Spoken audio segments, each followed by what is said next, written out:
Hello दोस्तों, आप सबका स्वागत है हमारे चैनल में। और आज हमने लाया है आपके लिए एक इलेक्ट्रिसिटी से रिलेटेड एक जानकारी जो मैं आपको देना चाहता हूं। जिस तरह से हमारे मीटर रूम से जो केबल्स हमारे घर तक पहुंचते हैं और फिर इसके बाद वायरिंग कैसे की जाती है, किस तरह से इसको डिस्ट्रीब्यूशन बोर्ड तक पहुंचाया जाता है और केबल कहां पे कैसा यूज़ करना है, वो मैं आपको पूरी जानकारी दूंगा। तो हमारी वीडियो को पूरा देखें और कुछ ना कुछ सीखते रहें दोस्तों, क्योंकि हम आपके लिए कुछ ना कुछ लाते रहते हैं, बड़ी मेहनत करके आप तक पहुंचाते हैं। अगर आपको एक 5 मिनट की वीडियो में भी अगर कुछ सीखने मिल जाता है तो आप बहुत कुछ सीख सकते हैं। तो हमारी वीडियो पसंद आए तो उसको लाइक कर दे, शेयर कर दे और सब्सक्राइब कर दे और बेल आइकन को दबा के नोटिफिकेशन को ऑन कर दे, ताकि हमारी वीडियो सबसे पहले आप तक पहुंचे। तो चलिए बिना टाइम वेस्ट किए हुए चलते हैं अपनी वीडियो की तरफ और देखते हैं अपनी इस वीडियो को।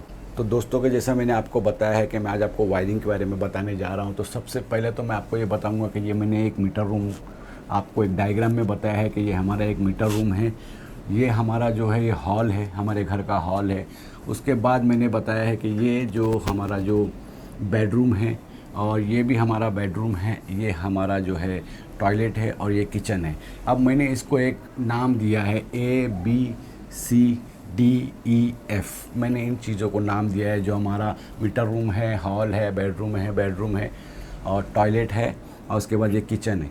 तो अब सबसे पहले मैं आपको ये बताना चाहता हूँ कि अगर हम लोग मीटर रूम से जब यहाँ तक सप्लाई पहुँचाते हैं तो हमको क्या केबल डालना चाहिए और घर में किस तरह का लोड है, उस लोड के हिसाब से हमको इस केबल को मीटर रूम से घर तक, जो हॉल तक, जो रूम तक पहुँचाया जाएगा, वो उसके बारे में बताऊँगा। तो दोस्तों सबसे पहले तो घर पे हमको लोड देखा जाता है कि घर में कितना लोड चलने वाला है। और मैं भी जिस इस बारे में जो बता रहा हूँ ये एक सिंगल फेस के बारे में मैं आपको समझा रहा हूँ कि सिंगल फेस का मैं केबल लेके जाऊँगा।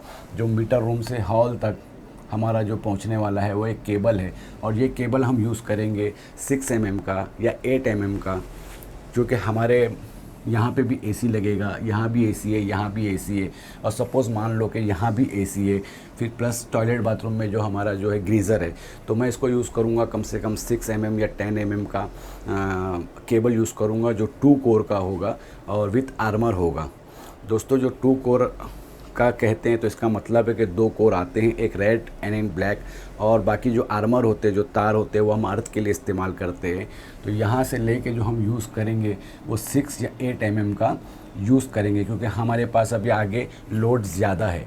तो हम लोगों को इस केबल को मजबूत डालना पड़ेगा, क्योंकि सारे लोड जो है वो यहीं पे आने वाले हैं।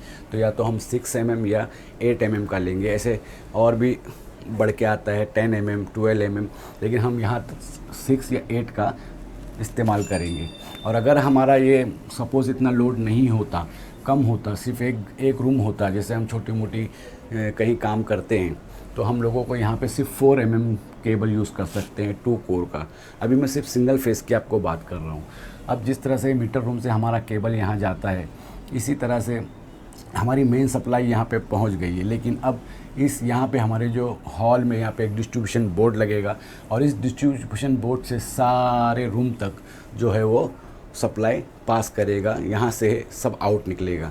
तो मैं बताता हूँ कि ये हमारा जो ए है ये मीटर रूम है, ये बी हमारा एक हॉल है। अब बी से जो हमारा सबसे पहला कनेक्शन निकल रहा है डिस्ट्रीब्यूशन बोर्ड से, वो सीधा जा रहा है हमारे बेडरूम में।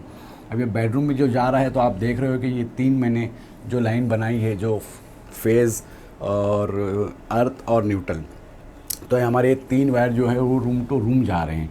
अभी जो मैं वायरिंग आपको बता रहा हूँ ये सिर्फ रूम तक वायरिंग पहुँच रही है। आपकी ट्यूबलाइट वगैरह, फ़ैन वगैरह सब इसी लाइन पे चलने वाली है। लेकिन सपोज़ अभी इसके अंदर आपकी एसी भी है, तो आपको इसी डिस्ट्रीब्यूशन बोर्ड से 3 वायर अर्थ न्यूट्रल फेज़, आपको 3 वायर और निकालने होंगे ताकि वो डायरेक्ट एसी के कनेक्ट में जाएंगे।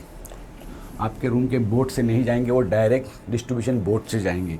उसी तरह से फिर यहाँ से हमारा एक कनेक्शन जा रहा है, जो 3 वायर जाएंगे वो यहाँ पे बोर्ड के लिए जाएंगे, जो इस रूम की वायरिंग जो होगी उस तक पहुँचेंगे। और अगर यहाँ भी एसी हमारी है तो यहाँ पे भी 3 वायर और निकलेंगे जो डायरेक्ट एसी के लिए जाएंगे। उसी तरह से फिर ये डिस्ट्रीब्यूशन से हमारा जो वायर निकलेगा, यहाँ से 3 वायर निकालेंगे हम इस टॉयलेट के लिए, बाथरूम के लिए। तो ये 3 वायर जो यहाँ तक सप्लाई पहुँचाएगा लाइट्स वगैरह के लिए, एग्जॉस्ट फैन कुछ लोग लगाते हैं उसके लिए। लेकिन सपोज़ मान लो कि यहाँ पे हमारा गीज़र भी है, तो हम लोग क्या करेंगे, 4 mm का एक 3 वायर और निकालेंगे। 4 mm इसलिए बोल रहा हूँ कि 3 kV का 4 kV का कम से कम गीज़र रहता है, तो हमको 4 mm डालना चाहिए ताकि हम कंसील वायरिंग कर रहे हैं तो वायर में कोई प्रॉब्लम ना हो। तो हम यहाँ से क्या करेंगे, 4 mm का 3 वायर और अलग से निकालेंगे। 4 mm न्यूट्रल, 4 mm फेज़, और अर्थ के लिए आप 1 mm भी डाल सकते हैं। तो यहाँ से वो 3 वायर तो आपके बोट के लिए आ रहे हैं, और जो 3 वायर आएंगे वो डायरेक्ट ग्रीज़र के लिए आएंगे। उसके बाद इसी हॉल से यहाँ से हमारा जो कनेक्शन कटेगा, यहाँ से जब पास करेगा तो ये हमारा आएगा किचन के लिए। सपोज़ मान लो यहाँ पे भी हमारी एसी लगी है, तो हमारे 3 वायर जो है वो बोट तक आएंगे, बोट के लाइन के लिए, और 3 वायर हमको और डालना है जो 2.5 का भी चलेगा। 1 टन की एसी है, 2 टन की है, जिस तरह से भी है तो आप उस तरह से डाल सकते हैं। 4 mm भी डाल सकते हैं आप। तो आपको 3 वायर और यहाँ से निकाल के यहाँ तक लाके डालना पड़ेगा। तो इसी तरह से दोस्तों हर चीज़ की वायरिंग की जाती है। मैंने आपको भी फर्स्ट स्टेप में ये बताया है कि कैसे क्या किया जाता है, कैसे केबल डाला जाता है। मैं नेक्स्ट अपने सेकंड पार्ट में भी आपको इस रूम के अंदर जो वायरिंग की जाती है मैं आपको उसके बारे में बताऊंगा। सबसे पहले तो हमारा मीटर से जो निकलता है वो हॉल या जो भी हमारा कभी कभी पैसेज तक निकाल रहे जाते हैं, ऐसी जगह डिस्ट्रीब्यूशन बोर्ड को लगाया जाता है। और दूसरी बात कि जब भी हम कोई रूम के अंदर बोर्ड लगाते हैं तो कम से कम 60 इंच ऊपर लगाएं। फ्लोरिंग से आप माप ले 60 इंच यानी 5 फीट तक होना चाहिए। मॉड्यूलर बटन सब इसी तरीके से लगाए जाते हैं। और जब हम डिस्ट्रीब्यूशन बोर्ड लगाते हैं तो कम से कम ये 7 या 7.5 फीट के ऊपर, ताकि उसमें कोई बच्चा या कोई भी छेड़खानी ना कर सके। तो हम इसको 7 फीट 8 फीट जैसे भी हमारी जगह का जो लोकेशन होता है उस तरह से हम इसको एडजस्ट करते हैं। और सारा जंक्शन जो है दोस्तों हमारा वो इसी डिस्ट्रीब्यूशन बोर्ड से निकलेगा, यानी हर ट्रिपर, हर रूम बाय रूम का ट्रिपर, एसी का ट्रिपर सब इधर रहेगा। यहाँ पे भी एक एसी का ट्रिपर रहेगा, और आपने जब एसी यहाँ लगाई है तो एक ट्रिपर यहाँ आएगा, एक ट्रिपर यहाँ आएगा और एक ट्रिपर यहाँ आएगा। तो इसी तरह से ये पूरी वायरिंग की जाती है। तो आज के मैं पहले फर्स्ट पार्ट में आपको यही बताऊंगा कि मैं आपको सिर्फ ऊपर की वायरिंग समझा रहा हूँ कि कैसे रूम तक पहुँचाया जाता है। इसके सेकंड पार्ट में मैं आपको बताऊंगा कि रूम के अंदर की वायरिंग कैसे की जाती है। 4 ट्यूबलाइट है, 2 ट्यूबलाइट है, पंखा है, या जो कुछ भी हमारी रूम के अंदर जो ज़रूरत की चीज़ें होती है उसको किस तरह से वायरिंग पहुंचाई जाती है। तो आज की वीडियो में मैंने यही समझाने की कोशिश की, और मेरा वीडियो देखें, पसंद करें। कुछ ना कुछ आपको समझाने की कोशिश कर रहा हूं दोस्तों, तो आप भी कुछ समझें। और ये सब नए लोगों के लिए हैं, जिन लोगों के समझ में नहीं आता है, लेकिन मैं डायग्राम पे इसलिए आपको समझा रहा हूं ताकि आसानी से समझ में आए।